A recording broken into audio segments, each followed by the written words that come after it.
Hii ni habari za Umoja wa Mataifa kutoka New York City. Tuliokuandalia hii leo kutoka Umoja wa Mataifa. Mbunge wa jimbo la kaunti ya Siaya, Kenya, Scholastica Madowo afunguka kuhusu nafasi ya wanawake. Kwa kweli huko kwetu Kenya, katiba yetu inapatia jinsia zote, mama, kijana, mwanamke, mwanamume, tuko na haki zetu sawa. Katiba haibagui. Lakini ukija mashinani, hasa huko kwetu Siaya, bado kuna tashwishi. Na leo katika Jifunze Kiswahili tutaelekea kisiwani Zanzibar, Tanzania kupata maana ya neno unyumba. Basi ambatana nami hadi mwisho. Ni Jumanne ya tarehe 21 ya mwezi Aprili mwaka 2026, siku ya ubunifu na uvumbuzi duniani. Mwenyeji wako ni mimi Arnold Kayanda kutoka hapa New York, Marekani. Kabla kukuletea mada kwa kina, kwanza na muktasari wa habari kiasilishwa na Lea Mushi. Karibu Lea. Asante Arnold. Hii leo katika makao makuu ya Umoja wa Mataifa jijini New York, Marekani, kunafanyika mdahalo wa wagombea wa nafasi ya katibu mkuu wa Umoja wa Mataifa, ambapo wagombea 4 wamejitokeza kuwania, 2 wanaume na 2 wanawake.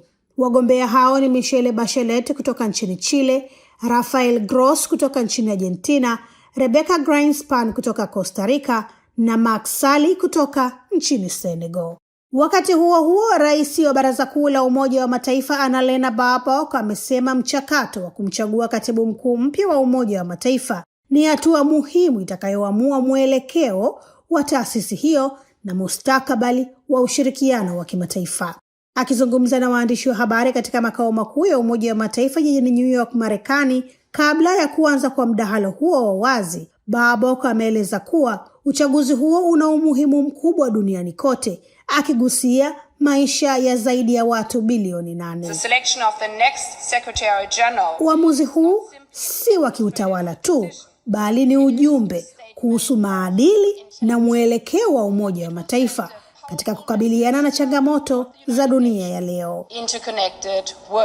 Na takribani wahamiaji 8,000 wameripotiwa kufariki dunia au kutoweka duniani kote mwaka 2025 na kufanya jumla ya wahamiaji waliopoteza maisha tangu mwaka 2014 kufikia zaidi ya watu 82,000. Hii imebainishwa katika takwimu mpya zilizotolewa leo na shirika la Umoja wa Mataifa la uhamiaji IOM.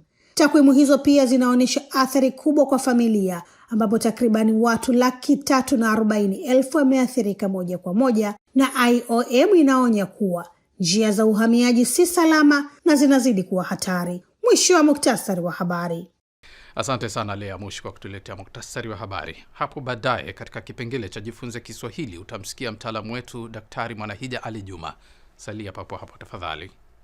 I solemnly swear to exercise in all loyalty, discretion and conscience the functions entrusted to me as Secretary General of the United Nations, to discharge these functions and regulate my conduct وفي أداء عملي سوى مصالح الأمم المتحدة وحدها, and not to seek or accept instructions in regard to the performance of my duties from any government or other authority external to the organization.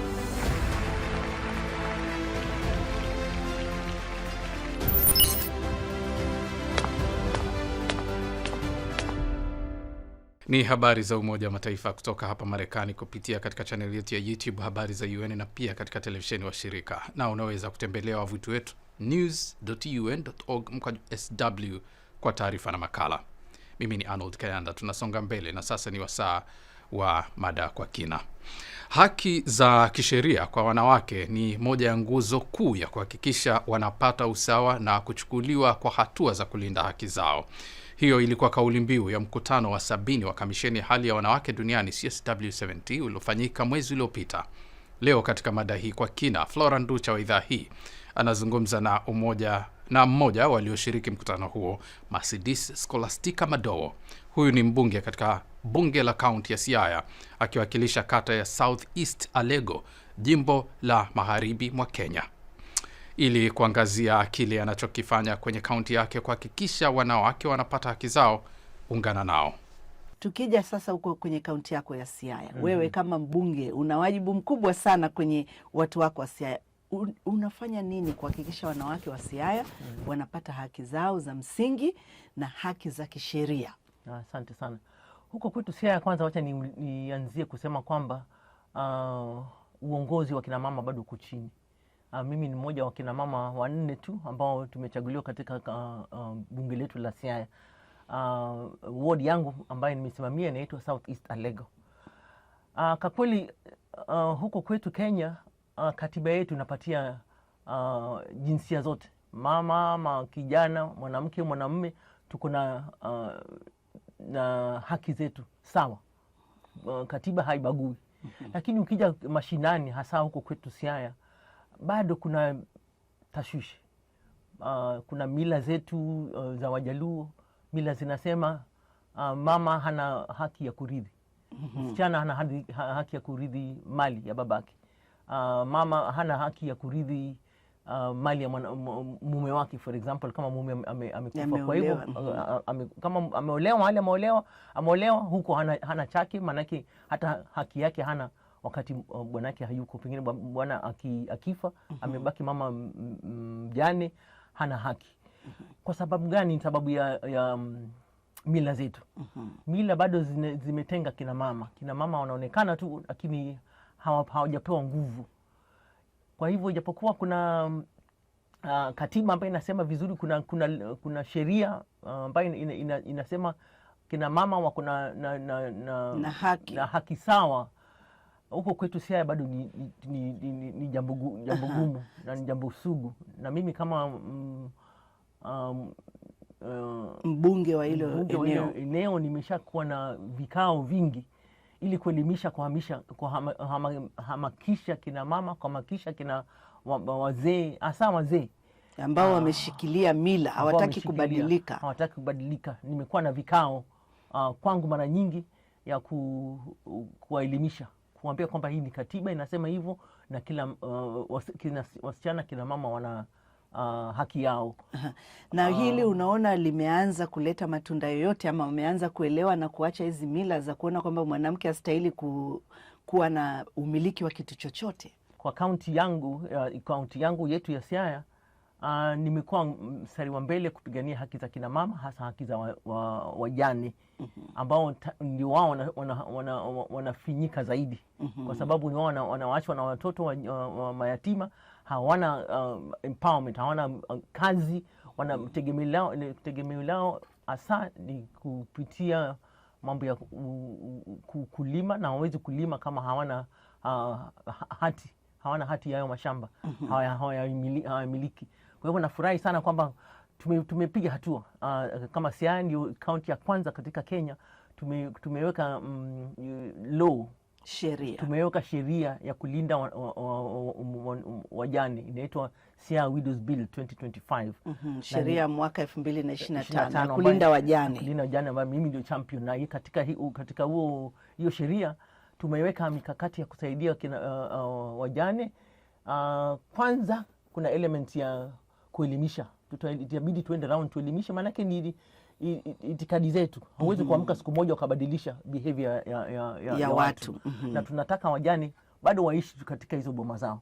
Maanake ukilazimisha, unaweza kulazimisha kisheria upande moja, lakini kifika implementation ishindikane. Kwa hivyo tunataka tupate nafasi kupitia kwa hiyo amri, hiyo sheria ambayo tumeiweka kuanzia mwezi wa 7 mwaka huu tutafanya implementation, utekelezaji wake. Tuanze kufanya utekelezaji. Na la kwanza itakuwa kuhamasisha watu, wazee, vijana, watoto, watu wajue his rights. Kwa sababu gani tunasema mama mjane awe na haki zake, na katika ujane tunaleta sasa haki za kina mama wote, hata wale ambao si wajane.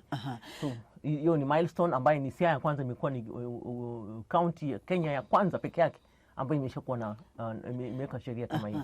Na sasa katika masuala ya kisheria, wengi wanashindwa labda kwenda kushitaki kwa sababu wanakuwa hawana uwezo labda kulipia gharama za mahakama za kuendesha kesi, na au kuweka wakili wa kuweza kuwasaidia. Sasa katika upande huu mnawasaidiaje?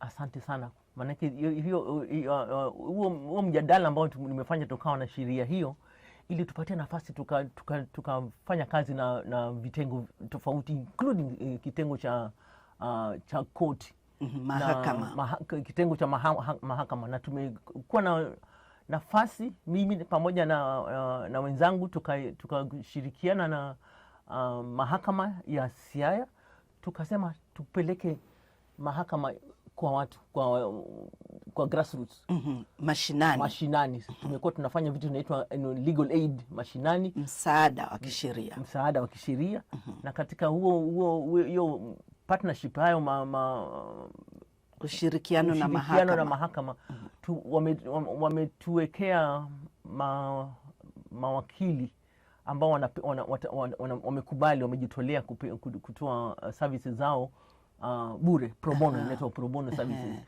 Tumeanza ni hatua na nina hakika huko mbele tunapoanza kuimplement itakuwa rahisi sana. Maanake tena imekuwa agenda ambayo watu wengi politicians